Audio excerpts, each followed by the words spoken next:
네, 일본 참의원 선거에서 집권 자민당이 단독 과반을 확보하는 압승을 거두면서 기시다 총리가 국정 운영에 힘을 얻게 됐습니다. 네, 기시다 총리는 선거 후 열린 기자회견에서 아베 전 총리의 뜻을 이어받아 개헌을 추진할 것이라고 의욕을 드러냈는데요. 일본 연결해서 자세히 알아보겠습니다. 이경아 특파원. 네, 도쿄입니다. 네, 기시다 총리 선거 이후 자민당 총재로서 공식 기자회견을 열었다고요? 어떤 말이 나왔습니까? 네, 기시다 총리는 오늘 오후 도쿄 자민당 본부에서 당 총재로서 기자회견을 열었습니다. 이번 참의원 선거에서 단독 과반을 얻는 압승을 거둔 데 대해서 일본을 지키고 미래를 열어가기 위해 전력을 다하라는 국민 격려로 생각한다. 이렇게 소감을 밝혔습니다.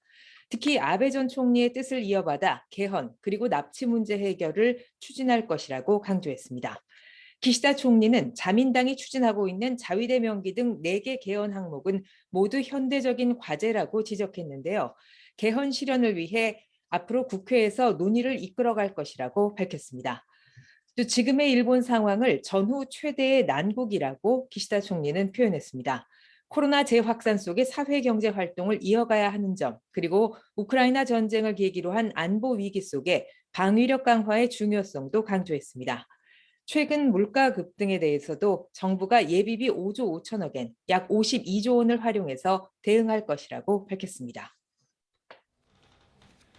네, 기시다 총리가 아베 전 총리의 유지를 이어가겠다고 강조한 상황인데 자위대 명기 등 개헌 논의는 앞으로 어떻게 될 것으로 보입니까?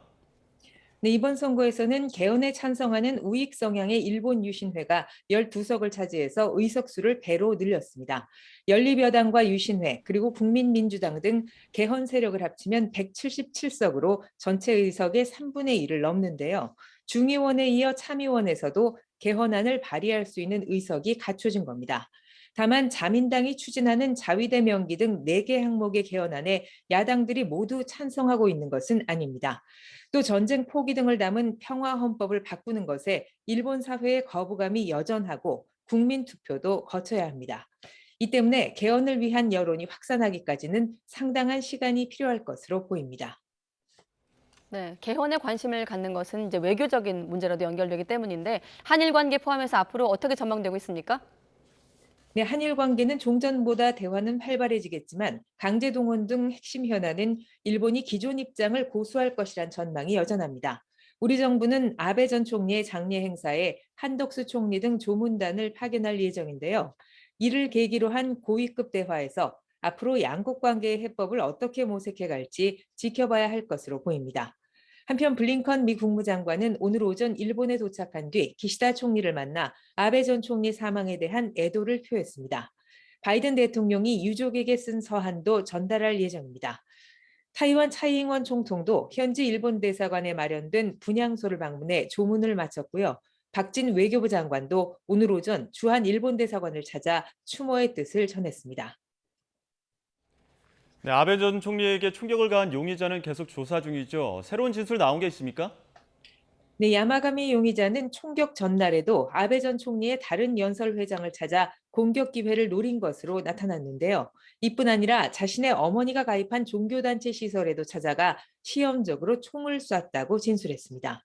일본 언론들은 이 단체 건물벽에 실제로 총에 맞은 듯한 흔적이 여러 곳에서 발견됐다고 전하고 있습니다. 이 종교단체 대표는 오늘 오후 도쿄 시내에서 기자회견을 열었습니다.